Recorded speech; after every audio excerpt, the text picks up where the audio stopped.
નંદરાયે કંસને વાર્ષિક કર આપવા માટે ટેક્સ આપવા આજે 31 માર્ચ પછી 31 માર્ચ ફાઇનાન્શિયલ યરની એન્ડિંગ લાસ્ટ ડેટ એટલે બધું લેણું ચૂકતે કરવું પડે ને.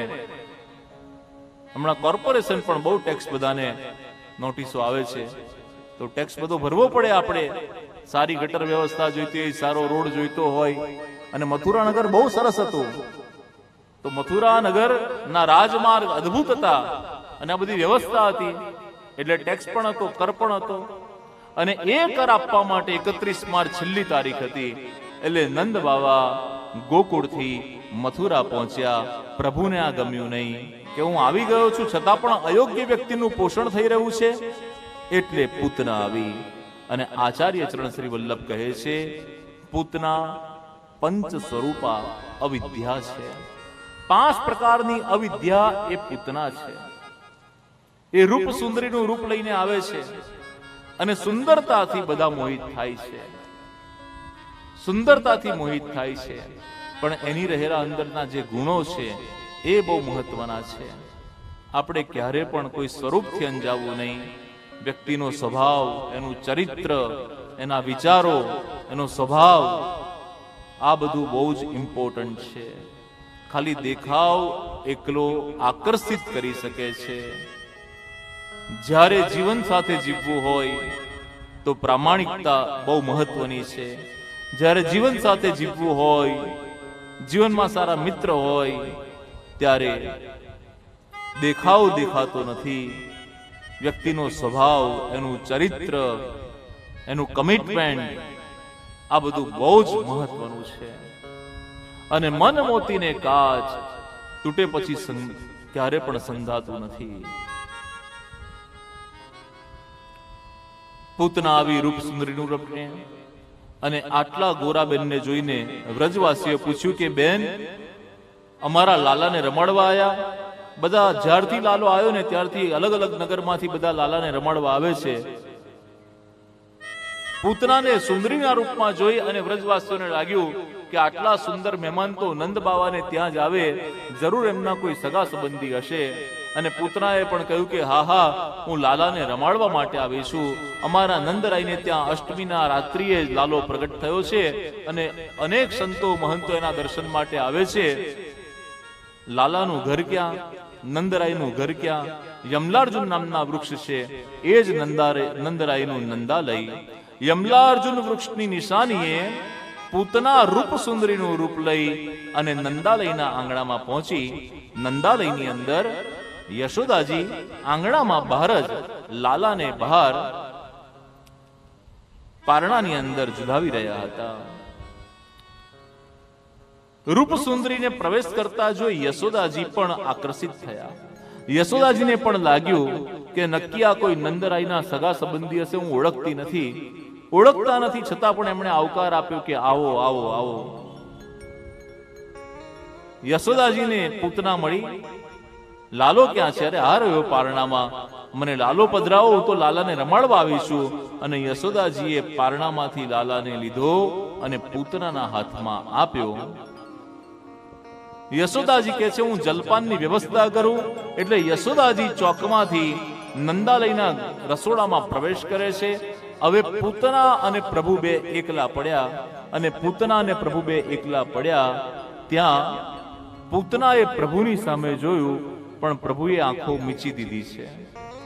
પ્રભુએ આંખો બંધ રાખી. એના સંતો અનેક કારણ કહે છે કે પૂતનાના વધ કરતા પૂર્વે પ્રભુએ નેત્ર બંધ કેમ કર્યા, નેત્ર કેમ મીચી દીધા? એક સંત કહે છે કે દ્રષ્ટિ બધાને અપાય નહીં એટલા માટે પ્રભુએ નેત્ર બંધ કર્યા.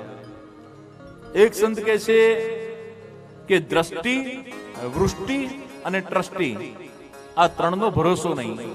દ્રષ્ટિ ક્યારે પણ ફરી જાય, વૃષ્ટિ ક્યારે પણ આવી જાય અને ટ્રસ્ટી ગમે ત્યારે નવો નિયમ લાવી દે. તો દ્રષ્ટિ, વૃષ્ટિ અને ટ્રસ્ટી એટલા માટે પ્રભુએ દ્રષ્ટિ આપી નહીં. એક સંત કહે છે ના આ વાત પણ ખોટી. પૂતનાનો વધ કરતા પૂર્વે પ્રભુ નેત્ર બંધ કરે છે.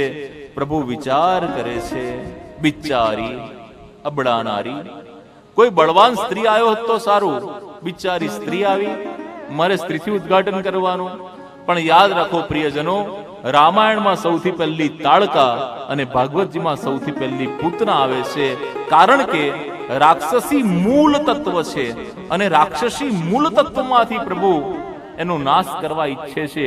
એટલા માટે સૌથી પહેલા ફિમેલ, સૌથી પહેલા રાક્ષસી આવે છે, તાડકા હોય કે પૂતના હોય. પૂતનાનો એટલે કે રાક્ષસી મૂળનો ભગવાન મૂળથી નાશ કરવા ઈચ્છે છે. ભગવાન કહે છે બિચારી, એટલે આંખ બંધ કરી. એક સંત કહે છે નાના, એમણે આંખ એટલા માટે બંધ કરી કે કૈલાસના પેલા બાબાને ફરી પાછો યાદ કરી લઉં. કારણ કે મને તો ઝેર પીતા આવડતું નથી, ઝેર તો એમણે પીધું છે, તો કેવી રીતે ઝેર પીવાય એ યાદ કરવા માટે એ શિવજીને પ્રાર્થના કરે છે કે હે ભોળાનાથ, તમે નીલકંઠ કહેવાયા, હવે મારે પણ અહીંયા ઝેર પીવાનું છે, તો આ ઝેર કેવી રીતે પીવાય એ મને શીખવાડજો. એક સંત કહે છે નાના, આ વાત પણ નથી.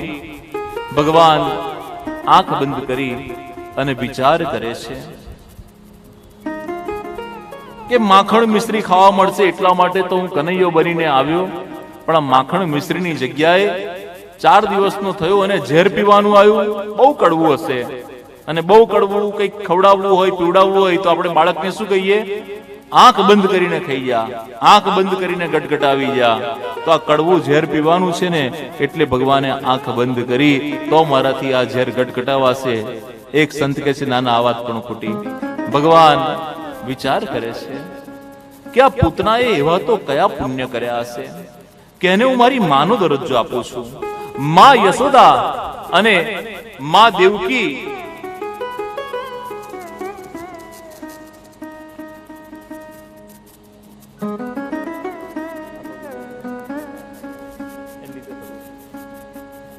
માં યશોદાજી અને દેવકી ને જે દરજ્જો આપ્યો એ દરજ્જો હું પૂતનાને આપું છું. તો એણે એવા તો કયા પુણ્ય કર્યા છે? એટલે ભગવાન પૂતનાના પુણ્યને યાદ કરવાનો પ્રયત્ન કરે છે. બહુ યાદ કરતા તો આંખ બંધ કરીને યાદ કરીએ ને, એટલે પૂતનાના કઈ પુણ્ય યાદ કરવા માટે પ્રભુ નેત્ર બંધ કરે છે. એક સંત કહે છે નાના, પૂતના નો વધ કરતા પૂર્વે પ્રભુ નેત્ર બંધ કરે છે. પ્રભુ વિચાર કરે છે કે ગત જન્મની અંદર આ કોણ હતી, આ કયો આત્મા છે? ભગવાનને યાદ આવી જાય છે, ઓ આ તો રત્નમાલા છે. જ્યારે વામન જન્મ લીધો અને વામન જન્મની અંદર બલિરાજાને ત્યાં હું પ્રગટ થયો, તો બલિરાજાની પુત્રી હતી રત્નમાલા. એ દૂરથી મને જોતી હતી અને મારા દર્શન કરતા જ એને થયું હતું કે જો મને પુત્ર હોય તો આના જેવો જ હોવો જોઈએ. તો ભગવાન કહે છે કે મારા જેવો બીજો તો ક્યાંથી લાવું, એટલે હું જ તને માતૃત્વના સુખનો અનુભવ કરું. એટલા માટે ભગવાને એનું સ્તનપાન કર્યું છે, એની ગોદીમાં આવ્યા છે.